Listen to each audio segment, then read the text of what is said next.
રામાયણની પ્રાણ પ્રતિષ્ઠાના થોડા દિવસો જ બાકી છે ત્યારે વલસાડના ધરમપુરમાં પ્રખ્યાત વરલી ચિત્રકળામાં રામાયણની ઝલક જોવા મળી।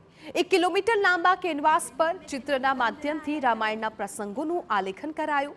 રાજ્યભરના વિવિધ આર્ટિસ્ટોએ આ ચિત્રકામમાં પોતાનું યોગદાન આપ્યું છે। એડી ફાઉન્ડેશન અને વિશ્વ હિન્દુ પરિષદના સંયુક્ત ઉપક્રમે આ ચિત્રકળાનું આયોજન કરાયું છે। વરલી ચિત્રકળાથી રામાયણના પ્રસંગો આલેખવા માટે 200 આર્ટિસ્ટ ઉપરાંત 400 જેટલા વિદ્યાર્થીઓ રંગની પીંછી લઈને મહેનત કરી।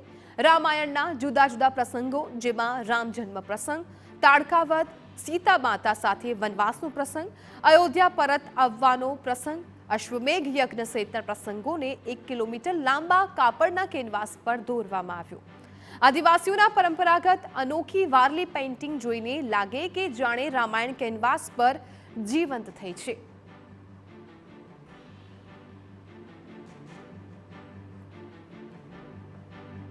આ જે વારલી પેઇન્ટિંગ જે 1 કિલોમીટરના કાપડના પટ્ટા ઉપર આ જ્યોતિબેન સનેસરા અને એમની ટીમ દ્વારા જે ભેંસદરા ખાતે જે આયોજન કરવામાં આવ્યું છે। ચિત્રકામ 4000 જેટલા વિદ્યાર્થીઓ અને 200 જેટલા દેશના વિવિધ કલાકારોએ તૈયાર કર્યું છે। આ ચિત્રકામમાં રામાયણની સાથે રામ મંદિરના નિર્માણની યાત્રાનો ઘટનાક્રમ અને પ્રસંગો પણ આલેખવામાં આવ્યા છે। આ વારલી ચિત્ર અયોધ્યા મંદિરમાં અર્પણ કરવામાં આવશે। ચિત્ર બનાવવા માટે કામ કરનાર કલાકારોમાં પણ અનોખો ઉત્સાહ જોવા મળ્યો હતો।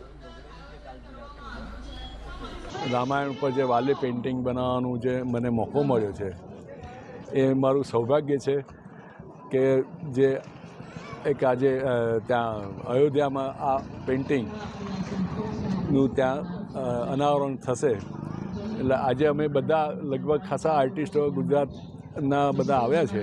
મને બહુ ગર્વ છે આ વસ્તુ માટે અને મને બહુ સારું લાગે કે ભાઈ મેં મારું પાર્ટિસિપેશન આટલા ભવ્ય કે પ્રસંગ માટે મેં આપેલું છે તો ખુશ છું અને બસ એટલે ભગવાનની ઈચ્છા થશે તો આખું આ વર્લ્ડ રેકોર્ડમાં પણ આનું નામ આવી જવાનું છે।